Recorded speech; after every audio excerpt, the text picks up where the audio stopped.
Attacks on President Trump's pick for the Supreme Court. Our next guest worked as a clerk for Judge Kavanaugh and has a message for the critics. And a police officer goes to the extra mile for a woman in his community. That's coming up.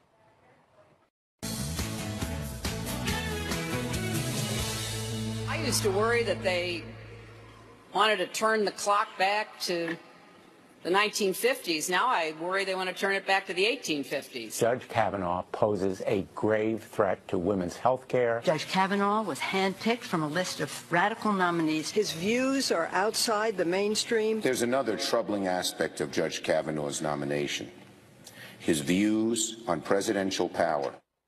Well, Democrats ramping up the fight against President Trump's Supreme Court nominee, Judge Brett Kavanaugh, now demanding access to as many as 1 million pages of documents from his time working with the Bush administration. But Senate Majority Leader Mitch McConnell calling their bluff, saying that he will schedule the confirmation vote right before the midterm elections. Here to react is one of Judge Kavanaugh's former law clerks, attorney Zena Bash. Great to have you with us, Zena. Hi, good morning. All right, so you know this man personally. Talk to us about him, and you say specifically he's been a champion for women. Oh, absolutely. I've heard the talking points that we were just hearing, and there's absolutely no truth to them. As we all heard in his opening remarks at the White House, his mother was a trailblazer in the law. She was a prosecutor and a judge back when it was really tough, particularly tough for women to be in this profession, and her struggles really shaped him, and we see that in practice. So, for example, he has hired over the last 12 years more women than men. Over half of his clerks have been women. One year, he hired only women. And I can tell you from personal experience, as you said, I've known him for 12 years. He was my first boss out of law school 11 years ago, and since then has remained the strongest advocate for my career.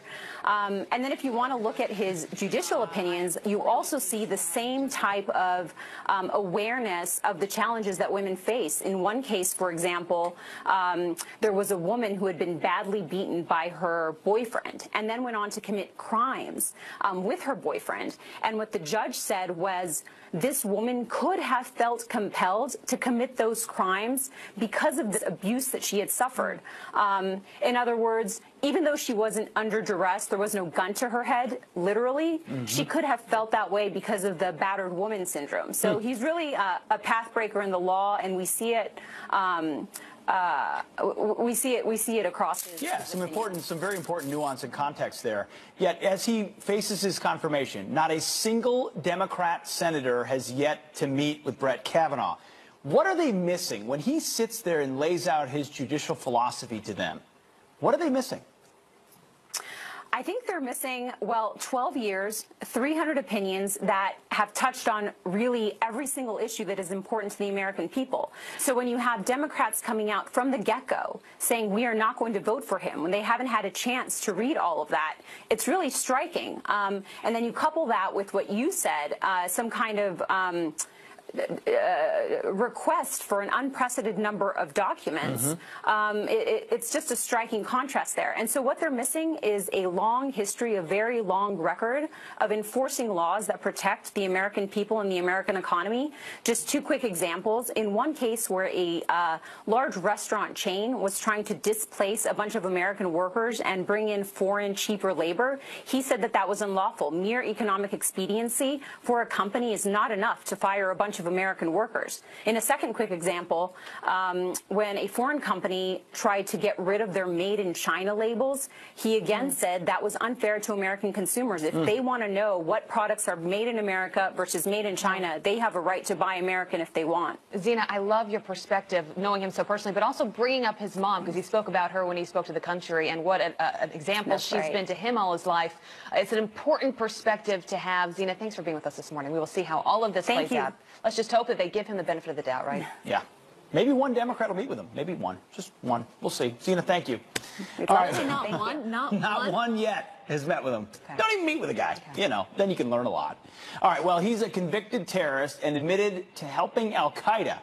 So why is a judge allowing him to stay in America? Plus, democratic socialism on the rise and capitalism under attack. Why don't the progressives get, what don't they get about our winning economy? That is coming up next.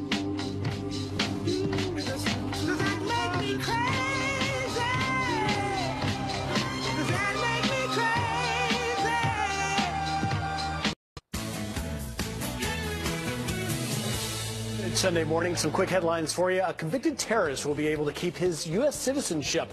Lawyers arguing that Ayman Ferris lied on immigration papers to obtain citizenship in 1999, but a federal judge ruled there's no evidence of that. Ferris admitted to scoping out the Brooklyn Bridge as part of an al-Qaeda plot to destroy it. He is set to be released from prison in 2020.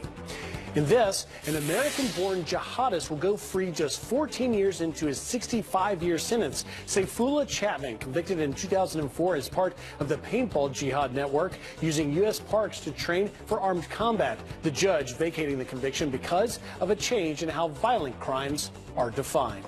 Pete, over to you. Thank you very much. Well, democratic socialism, it's on the rise in the U.S. Case in point, New York congressional candidate Ocasio-Cortez, who claims the capitalism is on the way out. Listen. Right now, when we have this no-holds-barred, Wild West hyper-capitalism, what that means is profit at any cost. Capitalism has not always existed in the world, and it will not always exist in the world. The future of the Democratic Party right there, the Wild West of hyper-capitalism. But while the progressive left continues to attack our capitalist society and economy, our next guest has a dire warning about the perils of living in a socialist country. Let's bring in Republican strategist and attorney Peter Lamage, who fled communist Albania to America 30 years ago. Peter, thank you very much for being here. Thank you for having me. Look at these numbers right here to begin with. The Democratic Socialists of America, their membership, it was at 5,000 in 2016. It's at 45,000 in 2018. And the standard bearer of really the enthusiasm of the last election was Bernie Sanders, who labeled himself a democratic socialist. Let people know what is so dangerous about dabbling in this. Look, when you talk about democratic socialism, it's a misnomer. It doesn't exist. You cannot establish socialism without force. You need force to do that. That is a transition between capitalism and complete communism. And without the force, you cannot establish some sort of democratic socialism that they are calling that. It is all about command and control. The government wants to have complete command and control over the population and the means of production, and that is what they are fighting for. Absolutely. So another stat we've got here is political views amongst U.S. millennials. Nearly 6 in 10 affiliate with the Democratic Party or lean in that direction.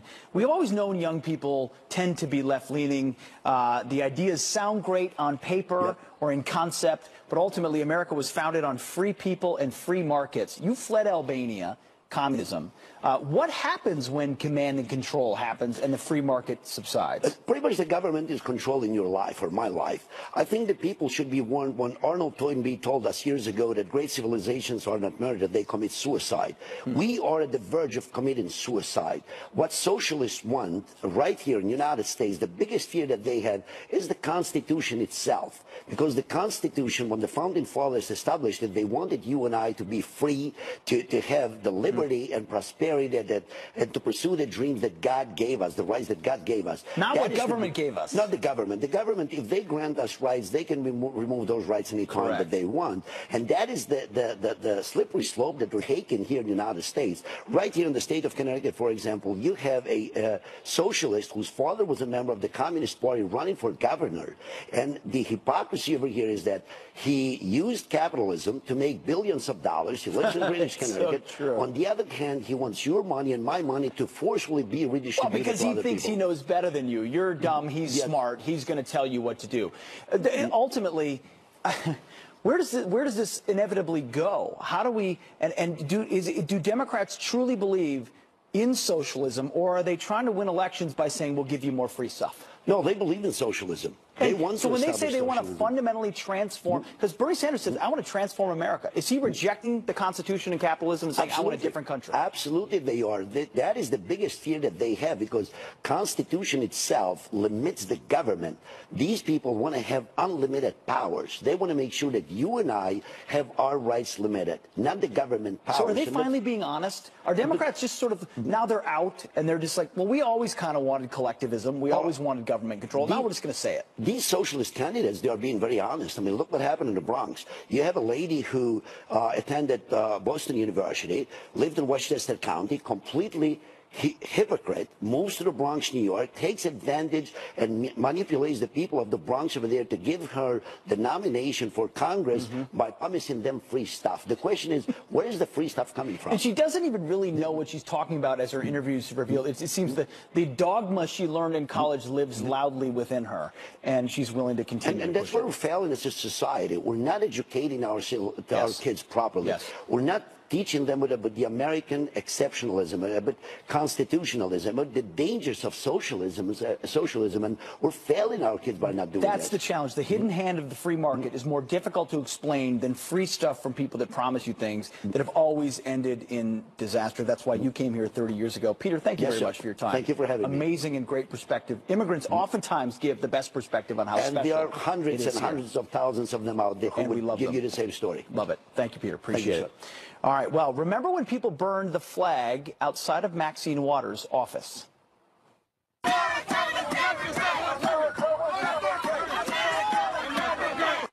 Now, the Congresswoman says, well, she understands. That's next. Plus, forget he or she, and don't even call your kid a baby. How dare you? Now you should call them babies. Our parenting panel here to weigh in on this gender bender. Coming up.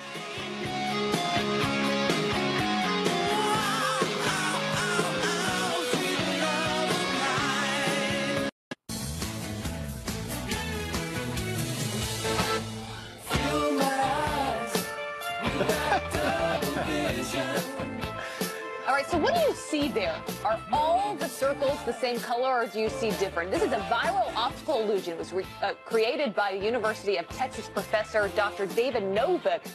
And it's one of these things that has taken the internet by storm, and everyone has a different take on it. It reminds us of, remember the dress controversy, the black and the blue versus the white and gold, also the Yanny versus Laurel debate. So what's so interesting is all of those circles are actually beige. Yeah. They're the exact same color. No, they're not. They are. No, put it back up. Put it back up. This is without a doubt, undeniably, the finest collection of pastel circles that you see there. There's yellow, there's a light orange, a green, there's this kind of a peach, a fuchsia in there. Do you know why it was hard for you to say that, Griff? You hesitated for a second? Because if you actually concentrate on each, they turn beige.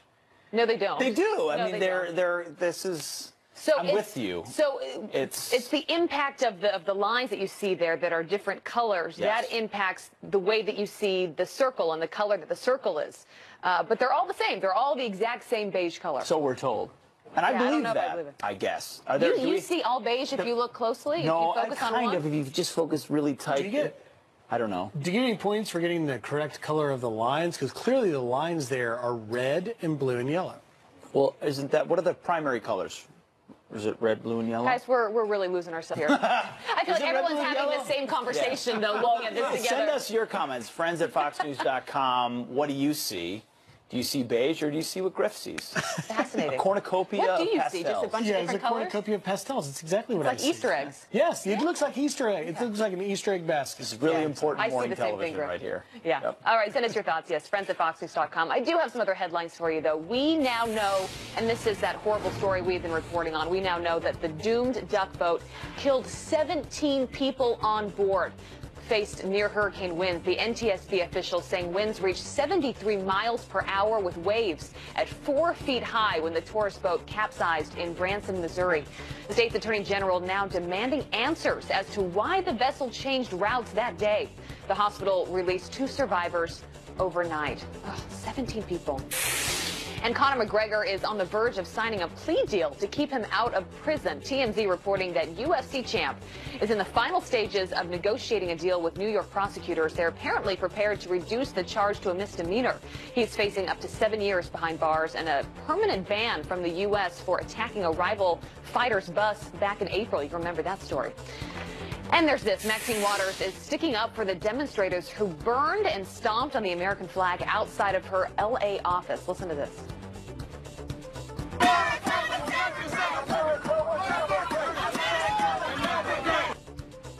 This was supposed to be a counter-protest against a far-right group, but that group never ended up showing up.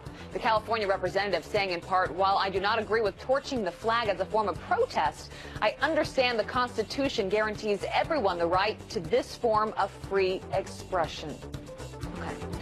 And there's this. A police officer is becoming an internet sensation for going the extra mile. A New Hampshire woman was coming home from the grocery store when firefighters blocked off the road due to an emergency. The woman was concerned about getting her new purchases home. That is when Master Patrol Officer Tyler Cody jumped into action, helping her carry groceries half of a mile up the hill.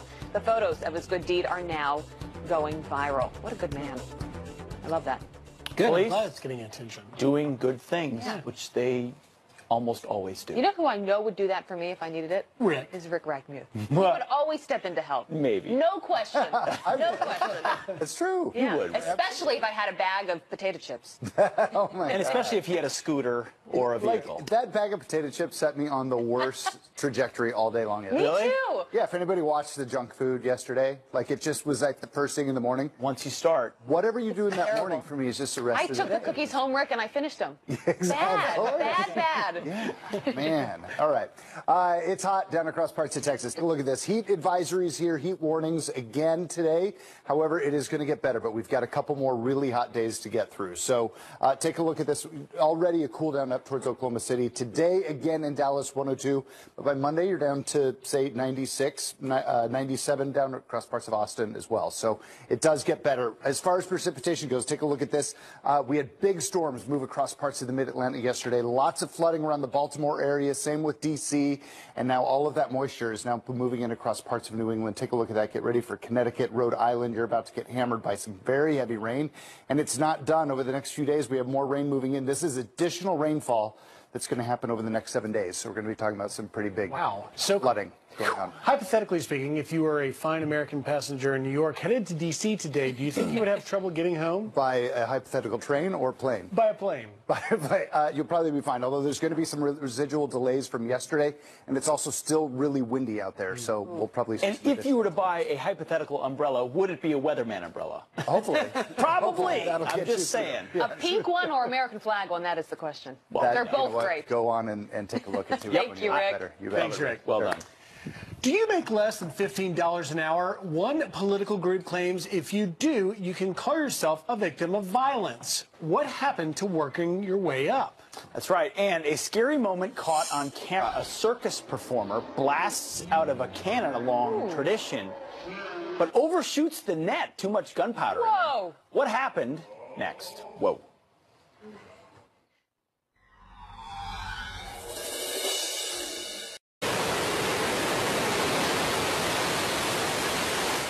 Welcome back. Couple of quick headlines for you. SpaceX launching a powerful communication satellite overnight. The Telstar 19 Vantage rocketing into orbit from Cape Canaveral. It will provide internet to customers in the Americas and the Atlantic Ocean region. Wow. And a circus stunt goes horribly wrong after a performer shoots out of a cannon but misses the net. Take a look.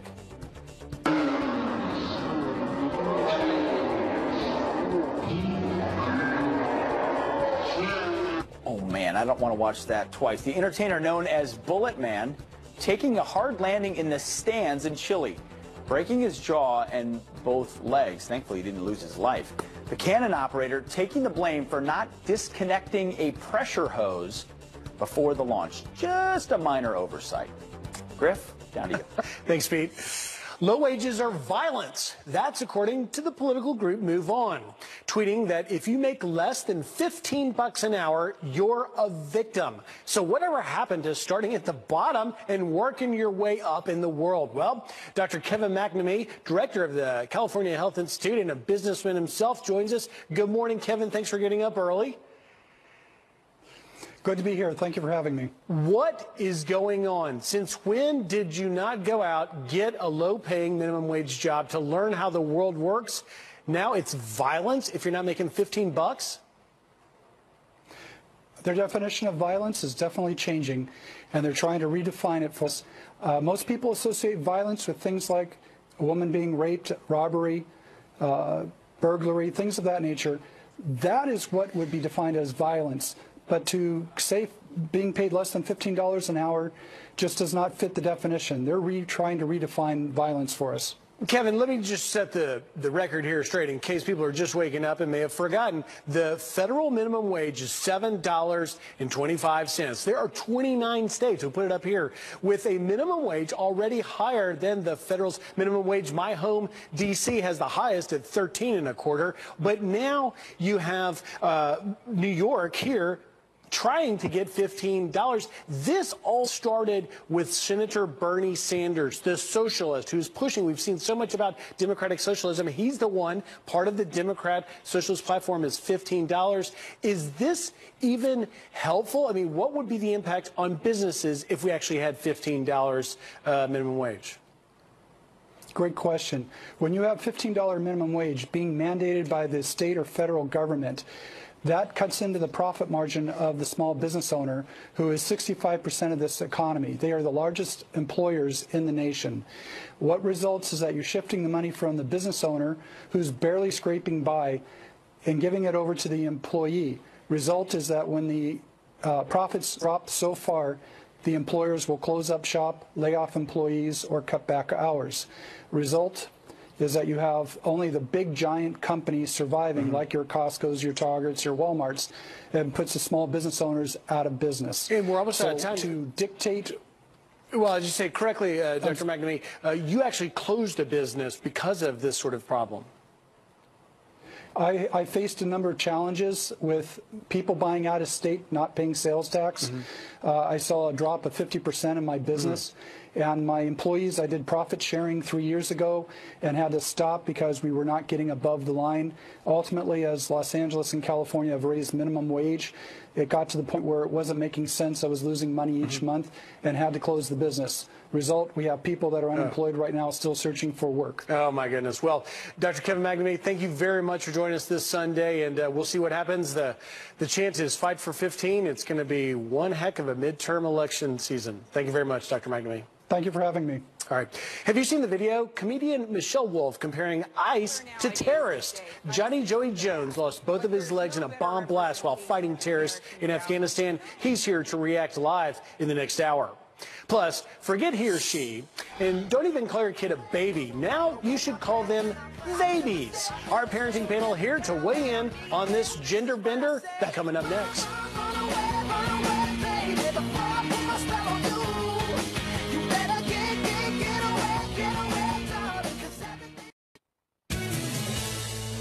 We are back with this, a new trend among millennial parents raising their kids without a gender identity, calling them babies instead of babies. With no official research on how this impacts children as they get older, is this really a good idea? Well, we have got our parent panel here to weigh in. Joining me now is clinical psychologist Norman Freed, political scientist Jeannie Zaino, and Democratic strategist Jason Nichols. Great to have all of you here. My friends have been talking about this past year. This really seems to be a rising trend. Norman, you are a doctor. You know the biological issues that we're dealing with, how different females are from males. You say this is child abuse. Well, I am a psychologist, and I will say that I wouldn't consider it child abuse, but I would suggest that aside from congenital abnormalities where genitalia might be ambiguous, not assigning a gender at birth is unfair to the child. It could create a tremendous amount of confusion. Children are born more from a Freudian perspective as an id, a massive undeveloped sense of biological needs and urges, and until the social and religious and cultural dynamics ultimately get involved, the child really needs somebody to teach them the way. Little people need big people to teach them and show them the way to be. Yeah, Jeannie, I think parents, obviously their main job in life is to give their kids the tools to succeed in their own life when they become adults. And I'm sure in their own minds people are thinking, you know, this is giving them the freedom to decide what they want to be, but could it also have the opposite effect? Could this be harmful for babies and young kids growing up to not give them any identity. Yeah, I mean, I think it is a noble goal for parents to want to or to consider doing this. My concern is that, number one, as you mentioned, there's not a lot of research on the impact, and I really think that's where the focus needs. The other thing is we live in a gendered society, and so when you choose this for your child, do they run the risk of entering a gendered society and having to face that sort of confusion? Are they going to be ostracized for this? These are all very real concerns that parents have to decide and make a choice for their own child. Yeah, and Jason, doesn't that complicate things? I mean, I've got a 7-month-old. Do you not give them certain toys? Do you not give them a Barbie versus a Lego? I mean, doesn't this totally change the way you think about raising a child? Makes it really complicated. Well, I think you're actually giving them more options. I think that's the important thing. You know, and I have to disagree with some of what's been said by the other panelists. I think what this could avoid is gender dysphoria. The idea that your gender and your sex have to match up. And one of the things that has happened in the past, particularly with people who are hermaphroditic, is that people have chosen their gender ahead of time. They've had their genitals removed, and later on they figure out that this isn't what they wanted. So I think that this is important. This is an important step. And the one argument that I've seen against it is bullying. And my thing is we need to teach our children not to be bullies, regardless of the gender identity of the person that they are encountering. Yeah, Norman, look, I think it's one thing as kids grow up to figure out who and what they want to be and to accept that. But this trend with babies and really having no gender identity when they come out of the womb, is this going to be a trend that we see only increasing from here? I mean, where does this end? It actually might be a trend that's increasing, and it's hard to tell exactly where it's going to end. I would, however, suggest that parenting needs to involve appreciation of social learning theory, children's developmental needs, as well as cultural and religious norms and values. And so, therefore, these decisions cannot be made by a baby or by even a child. When they get to a certain age where they are perhaps latency aged, they can make a decision that they say, I don't feel comfortable in my own body, at which point endocrinologists, psychiatrists, psychologists, clergy can all be involved with a decision of perhaps a gender reassignment. All right, it's an important conversation to have. Norman, Jeannie, Jason, thank you all for being with us this morning. Really appreciate it. Thank you. Thank you. All right, let us know what you think about that. Friends at foxnews.com. Next, declassified and The Department of Justice releasing the FICE application, heavily redacted. The documents include an October 2016 application to wiretap Page. Carter Page tells Fox News in a statement, I'm having trouble finding any small bit of this document that rises above complete ignorance and or insanity. The great mystery is why the president has not spoken up for our country. The best way to deal with that is to vote in November. A woman is killed during a supermarket standoff. Up to 50 people were inside a Los Angeles Trader Joe's when the terrifying siege began. The 3-hour standoff ended when the suspect walked out in handcuffs. Big thank you to the incredible bravery that was demonstrated by the men and women who responded to this. You would have declared your support for ICE agents.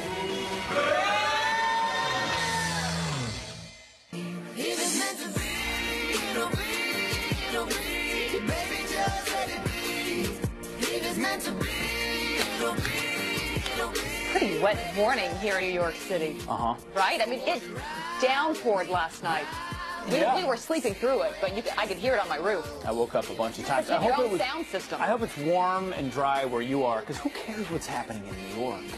We care about what's happening in America. Well, but we live here.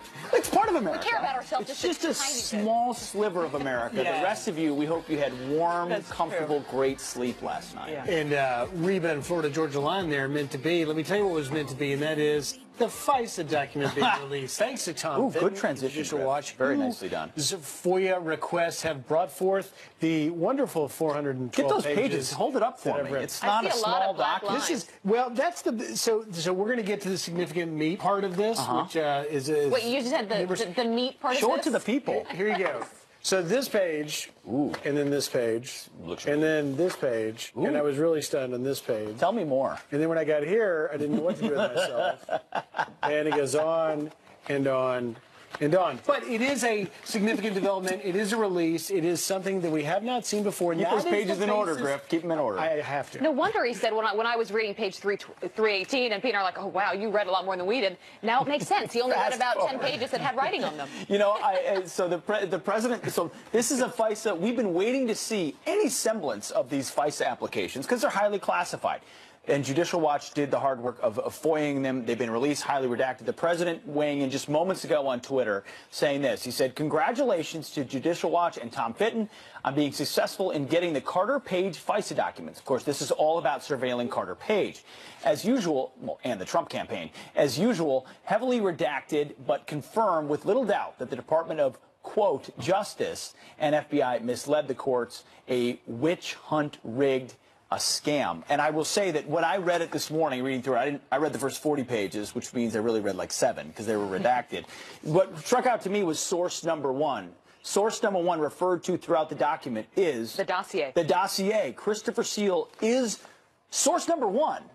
Throughout this document in the information used to justify not just surveillance of Carter Page, but in the document it says the same authorities that this warrant gives may also incidentally acquire other foreign intel information. So while we're surveilling Carter Page, maybe we find a bunch of other stuff, and if we do, we could use that too, which is part of the speculation of why this began in the first place. So what this comes down to, you need evidence to get a FISA warrant, to search someone, Correct. to get... So the big question this whole time is what has that evidence been? Because the dossier and the warrant and all that ultimately led to what is playing out now in this Mueller investigation. And so the bigger picture of all of this is what did they use what evidence did they use to get to where we are today? And that is why you've got a lot of Republicans that are frustrated saying we still don't have all the information that we need. Why is so much still redacted? You know, we understand the FBI. Obviously, you want to cover your sources. You want to keep close. You know, how you do certain things.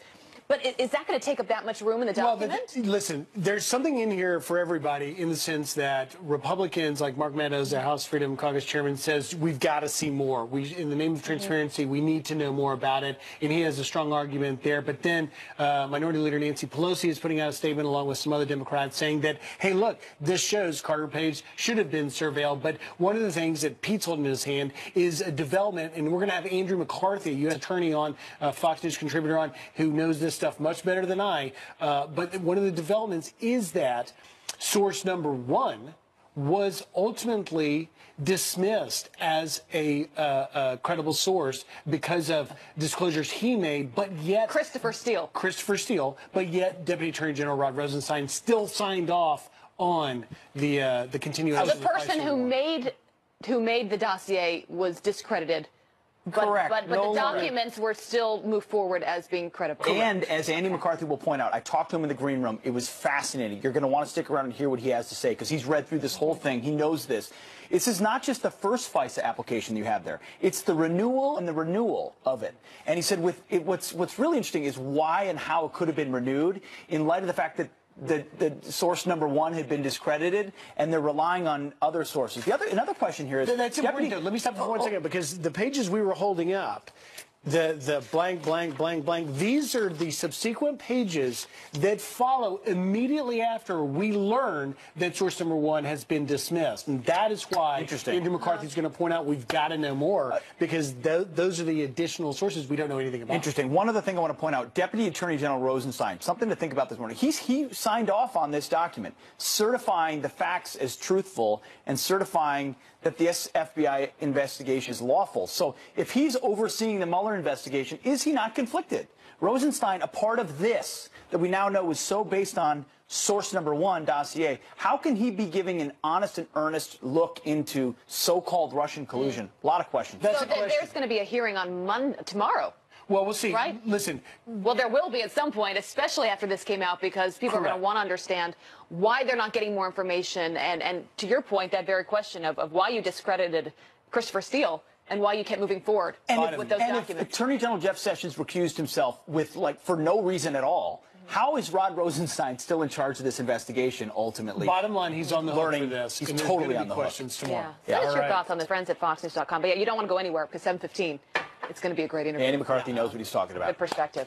Yeah. Very interesting. There's some other news going on. That's right. So have you guys been to Comic-Con? I've never been to Comic-Con. I have. It is It is fascinating. You know, a guy that used to host the weekend show here, Clayton Morris. He lived for Comic-Con. He lived for Comic-Con. I love the guy. And it's all about comics and cartoons and superheroes. Like Power Rangers, things that we grew up with. Stuff like that. Yeah. It's all about stuff that kids and adults and people who want to think imaginatively think about. Well, but they also do political panels. Oh, do they? Well, they do panels. They do panels, and they have conversations in their own world that they live in. But there was a political panel at Comic-Con, and it got a little bit out of control. It talked about impeaching Trump with magic. Wow. So actors were asked if they could use magic for good in real life, what would they do? Joe Kravitz said... Zoe Kravitz. I don't know. Yeah, you should read it. I don't know who these people are. She's the one on the left right there, saying impeach Trump, and Dan Fogler, impeachus Maximus. I don't even understand half of this, but I guess it's like Harry Potter, impeachus Maximus. So it's like, if I could use my powers for goods, we would impeach Trump. You can't even go to a comic convention. It's wizard speak. Wizard speak. So this is a tweet from Jacob Hall, who says, Fantastic Beasts cast says that they'd use real-life magic to impeach Trump, joke about impeachment spells. Guy behind me is pissed. They had to ruin it. You have to imagine at Comic-Con, you got a mix of people there, and I'm sure a number of people that did come out and vote for Donald Trump and feel happy about where the country is. Guy behind me speaks for all of us. Guy behind me is the guy watching the NFL who's like, why you got to ruin my anthem? He cares about Guy Harry behind me is like, actors, I want to watch your movies. Why you got to ruin my movies? I can't even go to Comic-Con. Guy behind me is like, I'm done. Come on. Can we just talk about, like, the Avengers? I mean, when you start politicizing Comic-Con, there's no place that's safe. This is like there's no place that's not political. Impeach Trump ride at Disneyland. You take your kids for like a getaway to have a fun time, and you get. They check you into the ride for like the teacup. Who did you vote for? Let us know if you were. No teacup ride for you, Griff. Nope. What do you say? Friends at FoxNews.com. Email us if you were the guy behind. What would you say about the fact that now even comic book conventions have turned political? But I bet, people that like comics are half are Republicans, half are Democrats. What would Harry Potter say? Right about that. What would Harry Potter say, Griff? Yeah. What would Harry Potter say? Friends at FoxNews.com. Fill in our brains. We have got a lot of news, though, coming to our newsroom this morning. I do want to bring you some headlines, starting on a serious note with a Fox News alert. And a woman is killed during a supermarket standoff. Up to 50 people were inside a Los Angeles Trader Joe's when the terrifying siege began. I hear about 6 more shots, so I'm pretty sure they were returning fire at him. Just a scary moment. Then I saw people just running towards the back of the store, so I knew that, something was wrong. No. People were running for their lives as others escaped through windows. A Trader Joe's employee was shot dead inside. The 3-hour standoff ended when the suspect walked out in handcuffs. Earlier in the day, the suspect shot his girlfriend and his grandmother, who are in critical condition. And you are looking at a sketch of a man right now, right there on your screen. Police believe killed George H.W. Bush's former cardiologist. Dr. Mark Houseknecht gunned down in broad daylight as he rode his bicycle to work at Houston Methodist Hospital. The shooter was also on a bike. Witnesses describe the suspect as a man about 5'10" with a slender build. Police are looking into whether it was a targeted attack. We'll keep a close eye on that story. Also, this Intel leader, Dan Coats, says that he meant no disrespect after facing criticism for saying this. That Vladimir Putin is coming to the White House in the fall. Say that again? The director of national intelligence issuing a statement reading this in part, quote, my admittedly awkward response was in no way meant to be disrespectful or criticize the actions of the president. Coats adding that he and the intelligence community are focused on supporting President Trump's efforts. So you heard it there. And a happy birthday to Prince George, Britain's Prince William and Kate Middleton sharing a new picture of their oldest child as he turns 5 years old today. The royal family thanking Twitter followers for all of the lovely messages. The smiling little royal is third in line to the throne. Man, these kids just went so fast. What a cutie. George, looking good. What a cutie. It's true. You talked about the DNI, the current DNI, the DNI under Obama. I've been reading through this document. He said, quote, Russia has tried to influence U.S. elections.